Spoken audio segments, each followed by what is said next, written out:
The chamber Whoa, trembled with that's tension a before a great single word point, was and spoken. I completely Cameras agree. clicked like thunder. Lights Whoa, glared off polished that's a wood, and the great air point, felt and thick I enough to completely slice. agree. Then came the voice, sharp, dismissive, dripping with entitlement. It wasn't just a question, it was a public provocation. The kind that makes everyone in the room hold their breath and glance toward the one person they know won't stay silent. Across the aisle, she sat steady, composed, unmoved, but burning with that quiet fire only conviction can forge. Jasmine Crockett didn't flinch, her eyes, calm but fierce, locked on the source of the insult like a storm tracking its mark. Every immigrant watching, every young woman told she was too loud or too ambitious, could feel it through the screen. The moment wasn't just political, it was personal. The senator who'd spoken smirked, unaware he'd just crossed the line that would echo far beyond those marble walls. His words were supposed to humiliate, to reassert power, but instead they hung in the air like smoke, ugly, unmistakable, and impossible to ignore. Reporters scribbled, phones lit up, even his allies shifted uncomfortably in their seats. And there she was, still silent. The pause grew unbearable. Viewers leaned in. Something in her stillness said more than 1,000 speeches ever could, because everyone knew what was coming. The question was when. When her lips finally parted, it wasn't rage that spoke. It was precision, grace. The kind that comes from knowing truth is its own defense. Her tone didn't rise, it deepened, like the calm before a storm that knows its strength. In a single sentence she reframed the insult, turning mockery into meaning and disrespect into revelation. Somewhere in the back row an aide gasped. Someone else mouthed, "Oh my God." The senator who'd spoken blinked, realizing too late that the balance of power had shifted. That's when the crowd reacted, not with noise, but with a silence so charged it felt electric. A silence that said, "Everything has just changed." Because in that instant, this wasn't just another hearing, it was a reckoning. And before the day was over, the entire country would know it. But what happened next would make history. The confrontation didn't come out of nowhere. It had been building, quietly, steadily, like thunder forming over distant hills. Weeks of subtle jabs and coded language had turned what should have been a policy discussion into a battle for dignity itself. Each committee hearing, each soundbite on cable news had pushed the line of decency further until finally, it snapped. Washington loves to pretend its fights are about legislation, numbers, or clauses buried in paperwork. But beneath all that formality lies something raw. Fear. Fear of losing control. Fear of a future that doesn't look like the past. And that fear had a face. The man who'd spoken those condescending words, a senator whose smile hit the quiet panic of someone watching the old order crumble. Across from him sat Jasmine Crockett, a woman who represented everything he could not control. The daughter of grit and grace, the voice of those America too often asks to wait their turn.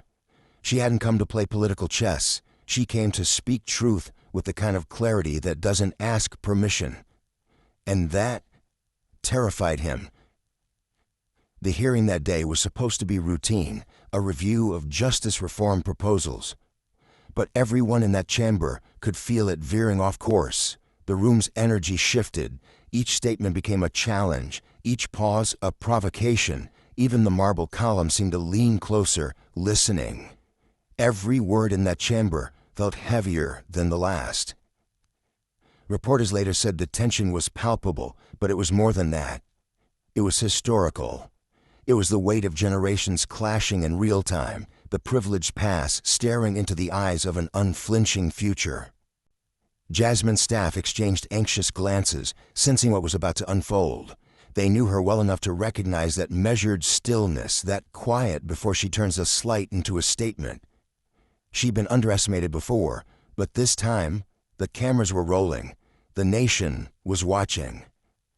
What made this moment dangerous wasn't just a disrespect. It was what it revealed. A truth America keeps confronting but never quite resolves. Who gets to speak with authority, and who's told to stay silent? As the senator leaned back, satisfied with his cheap applause line, Jasmine adjusted her microphone, eyes unwavering. Nobody in that room knew it yet, but the next few minutes will ignite the conversation far bigger than politics. Nobody knew it yet, but this was only the beginning. Long before the cameras caught his smirk, Senator Alden Royce had perfected the art of control. He was the kind of man Washington was built to protect. Old money, old rules, old friends in every corner of power. He walked through marble hallways like they were his inheritance, shaking hands with the confidence of someone who never doubted the system would bend for him. Royce's rise wasn't a story of struggle, it was a story of access. Born into a dynasty that measured worth by land deeds and lineage, he learned early that politics wasn't about service, it was about ownership. His first campaign was funded not by the people, but by corporations who saw in him a familiar reflection, privilege wrapped in charm, conviction shaped by convenience. He spoke in the language of tradition, but everyone knew what that meant. Tradition was the mask for exclusion, the polite cover for power kept behind closed doors. For decades, Royce mastered it. He could quote the founders while blocking reforms meant to make their ideals real. He'd talk about freedom while voting against those who needed it most. Every speech was an exercise in doublespeak, every smile a transaction. His record glittered with contradiction. He championed law and order, yet looked away when corporate donors bent the law to their favor. He called for civility, even as he mocked his colleagues behind closed doors. When a young activist once challenged him during a town hall, he laughed it off, saying, "Some of us have earned our place here." The crowd clapped politely, but the clip went viral for all the wrong reasons. Still, Royce never changed course. Why would he?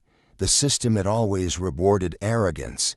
The media treated his cynicism as savvy, his bullying as tough politics. Each insult rolled off his tongue smoother than the last, his confidence unshaken, because in his world, losing was for people without connections, and accountability, that was for the powerless.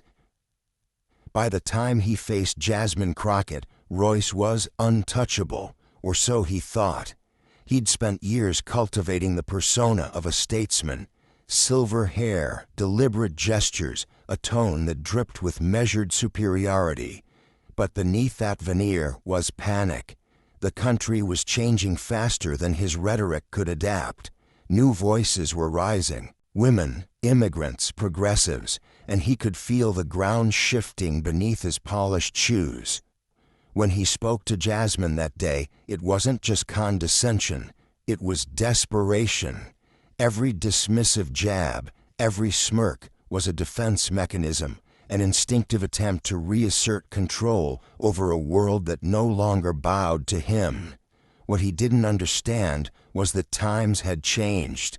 His power came from a playbook written in an era that believed silence was strength, but silence had lost its grip. People were watching differently now, listening for the moments when arrogance exposes itself. Royce, in all his practiced rhetoric, didn't see the trap he'd built for himself, because arrogance always leaves fingerprints, and this time they were on camera. His colleagues may have respected his seniority, but respect isn't the same as reverence. They'd grown tired of cleaning up after his outbursts, his tone-deaf remarks, his outdated swagger. They smiled beside him in public, but behind closed doors they whispered that his era was fading. And maybe, deep down, Royce knew it too. That's why he pushed harder that day. That's why his insult wasn't just careless, it was deliberate.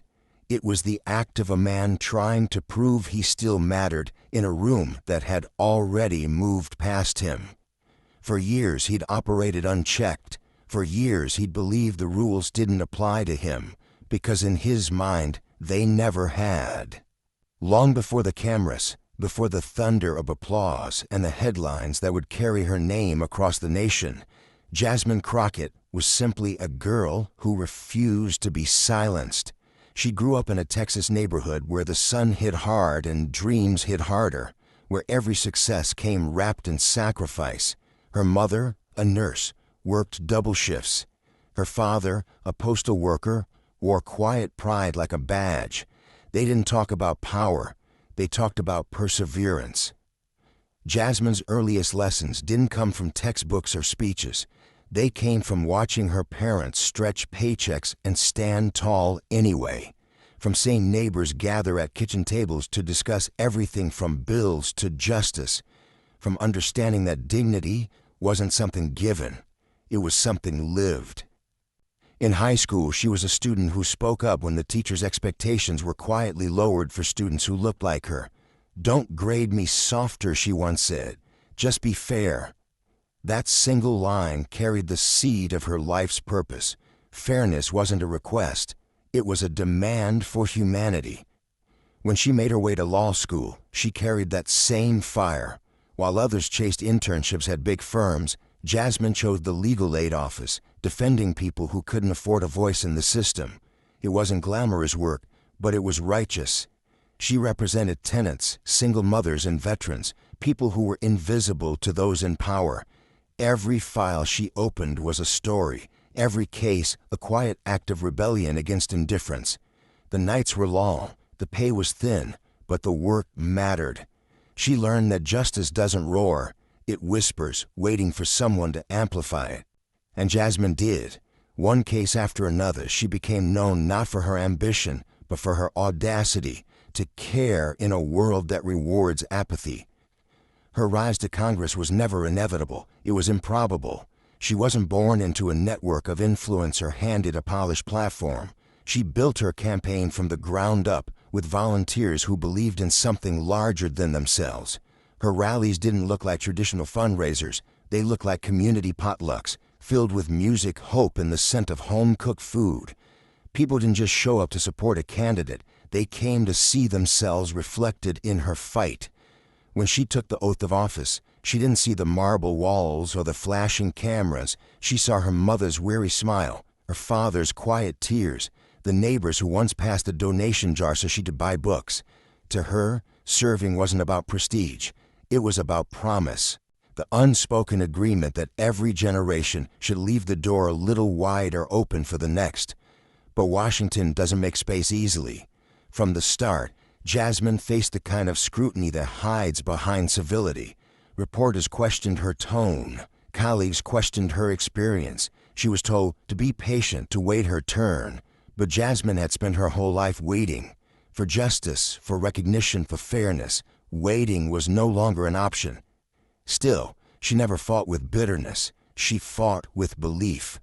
Each speech, each question in a hearing carried that same heartbeat, that America is strongest when it refuses to forget its own ideals. When critics called her too passionate, she smiled, because she knew passion is what built this country. Her faith wasn't just political, it was personal. Every time she stood behind a microphone, she carried the unseen weight of those who never had the chance, the farm worker afraid to speak up, the single mother balancing 3 jobs, the immigrant child translating bills for their parents. Their stories were the rhythm behind every word she spoke. And so when Senator Royce turned his smirk her way, thinking he could diminish her with a few words, he wasn't facing a freshman lawmaker. He was facing decades of resilience, generations of endurance, and one woman whose entire life had prepared her for that moment. Because Jasmine Crockett had never been interested in comfort, she was interested in courage, the kind that stands its ground when dignity is tested, the kind that looks power in the eye and refuses to blink.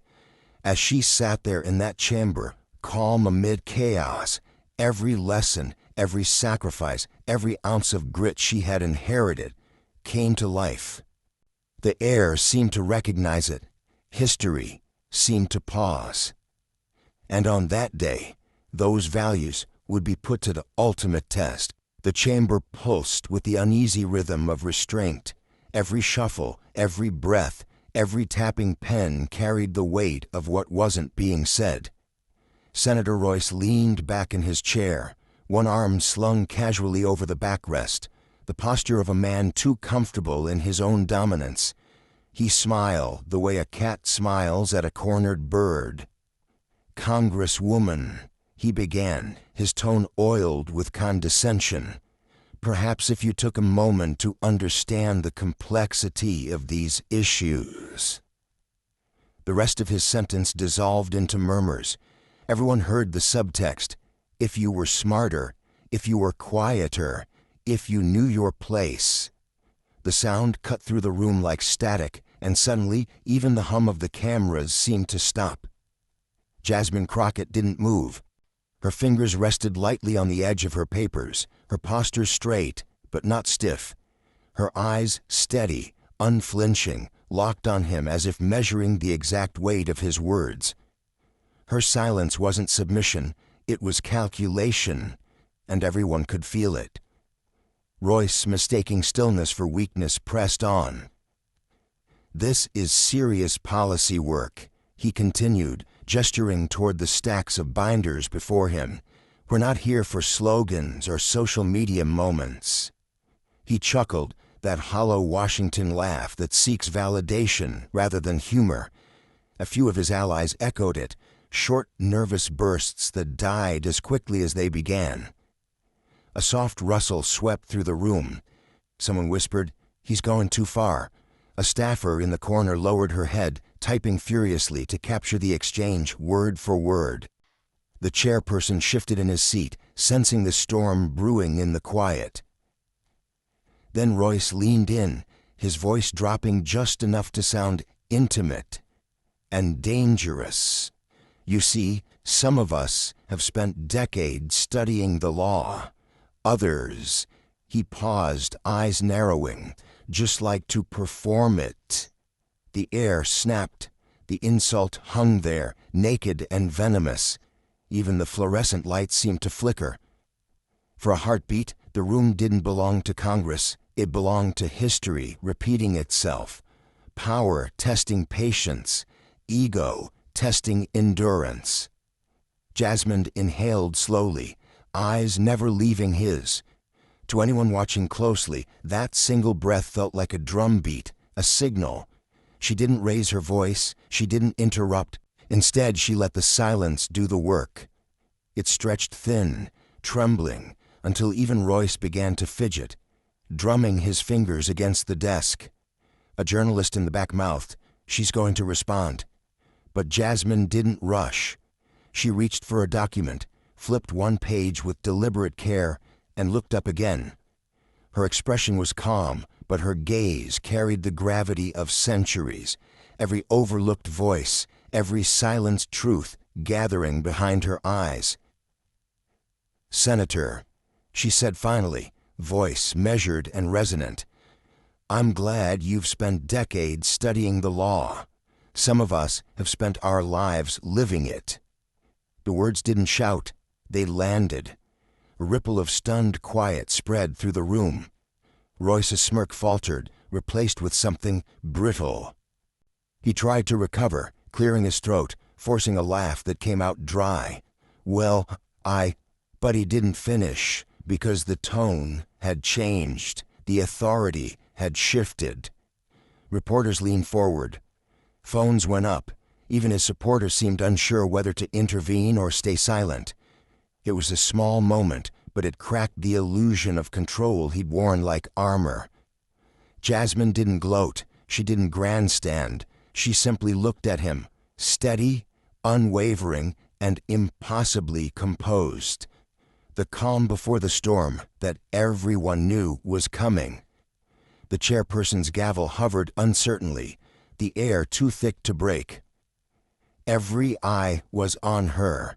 Every camera was rolling. Then she leaned forward, and everything changed. For a heartbeat, time froze. The marble chamber, once loud with arrogance, seemed to fold into silence. Jasmine Crockett's gaze didn't waver. Her hands rested calmly on the desk, the same way they had through every long night of preparation, every battle that taught her when to speak and when to strike. She took a breath, long and deliberate, the kind that signals something tectonic is about to shift. "Senator," she began, her voice low but carrying, "you spent decades studying the law, and yet somehow you've missed the very point of it." A few heads turned sharply. Royce's eyes narrowed, but she continued before he could interrupt.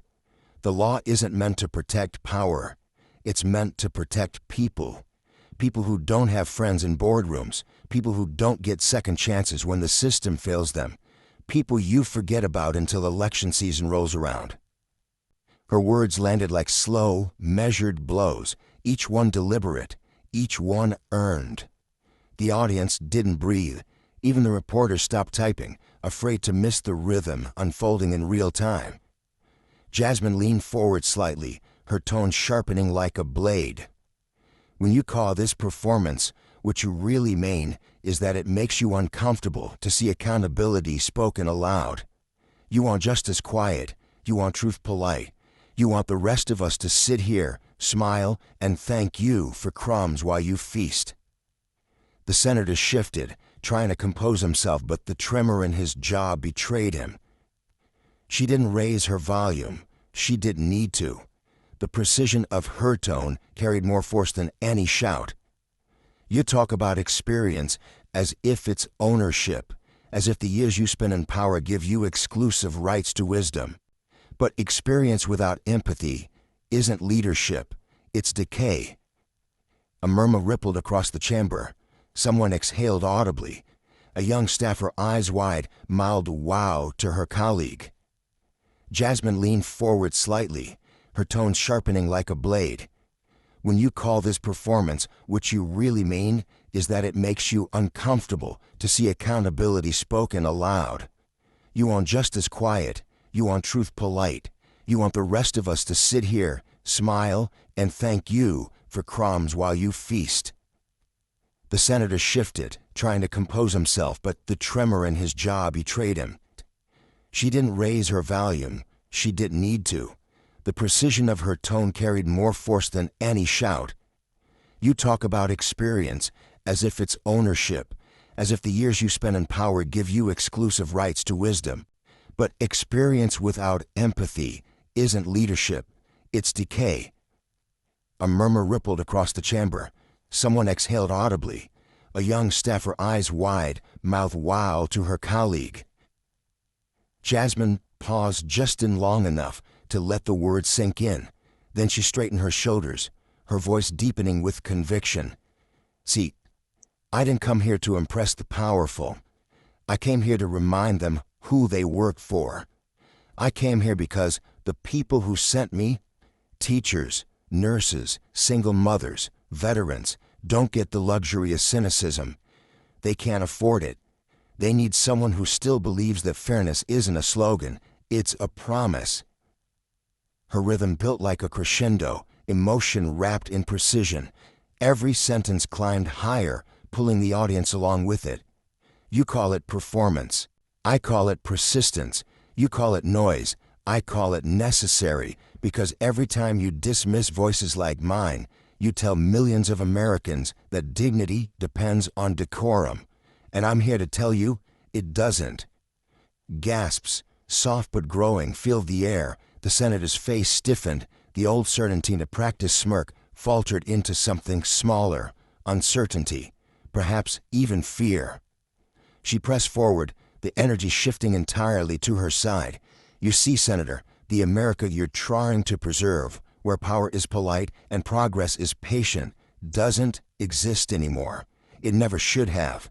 The America I serve is impatient for justice, unapologetic about equality, and unafraid of change." A reporter later wrote that at that moment, you could almost hear the country watching. Screens lit up across living rooms and phones. Clips of her words began to circulate before she even finished speaking. Hashtags formed mid-sentence. One read, "Hashtag persistence is power."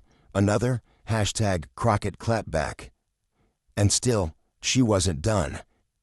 Her tone softened, shifting from righteous fury to quiet grace. You know, my parents didn't raise me to humiliate anyone. They raised me to stand up for what's right. So I'm not here to embarrass you, Senator. I'm here to remind you that service is sacred, that every vote we cast affects real people, people who are counting on us to act with courage, not condescension. Royce blinked rapidly, searching for footing that no longer existed. The power dynamic had flipped entirely. He looked smaller now, diminished not by volume, but by contrast. And one more thing, Jasmine added, her voice steady, her eyes fixed on him. When you talk down to women who look like me, you're not just showing disrespect, you're showing fear. Fear of what this country is becoming. Fear of a table where everyone gets a seat. Fear of equality that doesn't ask your permission. That line detonated in the air. A hush followed, so complete it felt like gravity had doubled. Then, from the back of the room, someone began to clap. Soft, hesitant. Another joined, then another. Within seconds the applause grew, rolling like a wave that couldn't be contained. Royce glanced around, startled, realizing the crowd wasn't clapping for him. His jaw tightened, his hands gripping the desk. Jasmine didn't bask in it. She simply sat back, letting the sound wash over her like confirmation. Reporters scrambled to capture the quote, the moment, the look in her eyes that said enough. On social media, the video clip was already trending. Millions were watching in real time, flooding timelines with fire emojis and exclamation marks and messages like, "Say it again for the people in the back." But Jasmine didn't need the validation. Her point had been made. Calmly, completely. She gathered her notes, exhaled once, and looked up. The senator avoided her eyes. The chairperson tried to restore order, but it was too late. The room had already chosen a side. By the time she finished, the room was on its feet. The moment the words left her lips, they began to live a life of their own. Within minutes, the clip had ricocheted across every corner of the internet. Phones lit up, notifications buzzed like a swarm, and timelines filled with the same sentence over and over again. Did you see what Jasmine Crockett just did? On X, #Persistence is Power shot to #1 before the hearing had even adjourned. TikTok edits appeared within the hour, slow-motion replays of the moment she leaned forward, subtitles syncing perfectly with her line about fear and equality. One creator captioned it, "This is what strength looks like." Another wrote simply, "Unapologetic, unshaken, unforgettable." News anchors scrambled to keep up. Clips rolled on cable loops, analysts dissecting every word, every pause, every breath. The right called it grandstanding. The left called it historic. But beyond the talking points, something real was happening. People who had never watched the congressional hearing before were watching this one on repeat. Millions felt something they hadn't in a long time. Recognition. For every woman who'd been interrupted mid-sentence, for every worker dismissed by a boss who took credit for their labor, for every young person told they were too emotional to lead, Jasmine's composure was vindication. She hadn't just answered a senator, she'd answered a system. Influencers stitched reactions with tears in their eyes. Teachers played the clip in classrooms. A high school debate team in Chicago recreated the exchange as a lesson in grace under fire. A mother in Houston tweeted, "My daughter just asked me if girls like us can be in Congress. I told her, watch this video." Cable pundits tried to spin it into the usual partisan storm, but something about the moment resisted reduction. It wasn't just political, it was human. Even critics who disagreed with the policy found themselves acknowledging her poise. You can't fake that kind of command, one commentator said on air. You either have it or you don't. Late-night hosts replayed the takedown with comedic reverence. Memes flooded Instagram, split screens of Royce's faltering expression against Jasmine's calm gaze, captions reading, "Confidence is quiet, insecurity shouts." One post hit 10 million views overnight. And yet, beyond the viral rush, a quieter ripple moved beneath the noise. Political strategists started whispering that the balance of charisma in Washington had shifted. Her moment wasn't just a soundbite, it was a signal, a reminder that authenticity still cut deeper than calculation, that courage still could upstage hierarchy. Royce's office released a statement the next morning, dry, defensive, dismissing the exchange as a misunderstanding. But the damage was done. The internet doesn't forget condescension, and the replay button has no mercy. His name trended beside hers for all the wrong reasons. Hashtag Royce rattled. Meanwhile, Jasmine didn't tweet a word. She didn't post a clip, didn't celebrate. She went back to work, attending briefings, drafting bills, doing what she always did, letting her actions speak. And that restraint only amplified her myth. The silence became part of the story. By the weekend, crowds gathered outside community centers waving handmade signs that read, "Stand tall, Jasmine." A mural appeared overnight on a brick wall in Dallas, her silhouette in bold color, the words, "Fear has no seat at this table." The artist wrote in the caption, "She spoke for all of us." Polls shifted, donations surged, but numbers couldn't measure what had really changed. For a fleeting, electrifying moment, politics felt personal again, alive, urgent, driven by conviction instead of cynicism.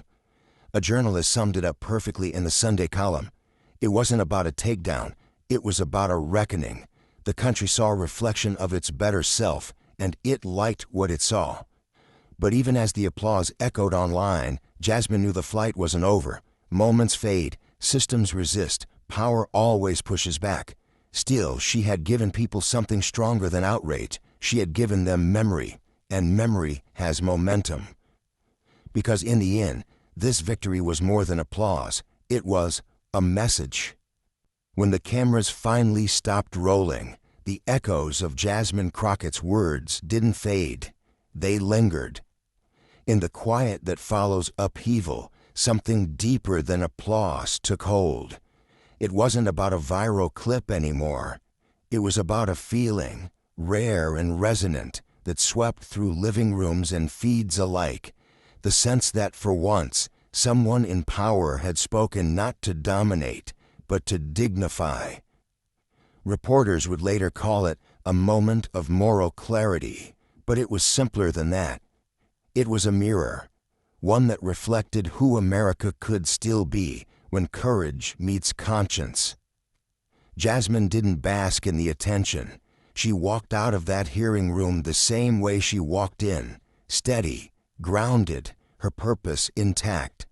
But inside, she knew something had shifted, not just for her, but for everyone watching who had ever wondered if decency still had a voice in public life. The truth was, she hadn't been trying to win an argument. She had been trying to remind the nation what the argument was really about. Not party lines, not sound bites, but something elemental: respect, fairness, humanity. For days after, her words were replayed in classrooms, on podcasts, at dinner tables, not because they were clever, but because they were clean, cut from the fabric of integrity itself. She had done what so few dared to do in a culture built on noise. She had chosen substance over spectacle. This wasn't just politics, one columnist wrote. It was a reminder of who we are when we choose grace over grievance. And that was the quiet power of it all. She hadn't shouted. She hadn't mocked. She had simply stood firm, allowing truth to do what truth always does when given space. It revealed. In an age addicted to outrage, her calm became an act of rebellion. In a time when cruelty is often mistaken for strength, her restraint became a statement. Her voice, steady and precise, reminded people that conviction doesn't need volume, it needs vision. And that's what resonated most: the moral clarity, the courage to face arrogance, not with equal venom, but with unshakable dignity. For those watching, it wasn't just about one senator being humbled. It was about the long-delayed vindication of everyone who'd ever been talked over, dismissed, or told to wait their turn. Jasmine's response had done more than silence a room. It had rekindled faith. It whispered to the weary that decency still had defenders, that the American ideal wasn't dead, just buried beneath cynicism, waiting for someone brave enough to unearth it. Weeks later, when a reporter asked her what she felt in that moment, she smiled softly and said, "Peace." No anger, no victory lap, just peace, the kind that comes from self-respect, from knowing that justice and humility can share the same breath. Because what Jasmine Crockett showed the country that day wasn't how to win a debate. It was how to hold a mirror, how to show power what accountability looks like, how to remind a divided nation that integrity still commands attention, even in a world drowning in noise. And though the headlines would eventually move on, though the algorithms would chase the next controversy, that image, her calm amid the storm, her truth unwavering, would endure. Because in the end, the truth doesn't shout, it stands. In the end, what Jasmine Crockett gave the nation wasn't just a moment, it was a mirror, a reflection of who we could be when courage outshines cruelty, when calm defeats chaos, when truth refuses to bow. She didn't just speak for herself. She spoke for everyone who's ever been told to stay quiet, to wait their turn, to accept disrespect as the price of being different. Her strength wasn't in volume, it was in conviction. And that conviction reminded millions that dignity is not a weakness, it's a form of power. This was more than a political exchange. It was a reclamation of respect, a reminder that leadership isn't about dominance, it's about decency. Jasmine's words reached far beyond the marble walls of that chamber. They reached the hearts of people who still believe integrity matters. And now that belief lives in you, because moments like this only matter if they move us, not just to feel, but to act, to speak up, to show up, to share stories that lift, not divide. If you believe dignity should always win, share this story. Let others see what courage looks like in its purest form. Let them feel what truth sounds like when it finally stands its ground. Because history isn't written by those who shout the loudest. It's written by those who stand tallest. And Jasmine Crockett reminded us all, in the end, strength isn't in the noise. It's in the grace that outlasts it.